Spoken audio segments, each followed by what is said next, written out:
ഒരു മനുഷ്യൻ അല്ലാഹുവിനോട് ദുആ ചെയ്യുമ്പോൾ ആ ദുആ ആകാശഭൂമികളുടെ ഇടയിൽ നിൽക്കുകയാണ്, ആകാശത്തോട്ട് കടന്നു പോകുന്നില്ല, ആകാശത്തോട്ട് കടന്നു പോകുന്നില്ല. നബി തങ്ങൾ പറയുന്നു, ലാ യസ്അദു മിൻഹു ശൈഉൻ, ഒരംശം പോലും അല്ലാഹുവിന്റെ അടുക്കലോട്ട് ആ ദുആ ഉയർന്നു പോകുന്നില്ല. ഹത്താ തുസല്ലി അലാ നബിയിക,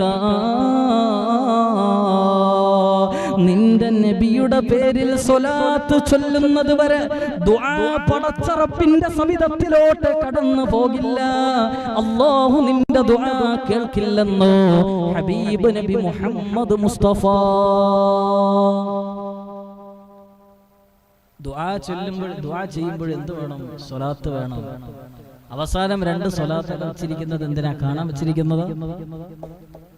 അവസാനം 2 സ്വലാത്തൊന്നും ചൊല്ലാൻ ചില ആളുകൾക്കൊന്നും സമയമില്ല. അല്ലാഹുവേ പടച്ചവനെ, ഒറ്റ ഉമ്മയും കൊടുത്ത ഒറ്റ ഓട്ടാണ്.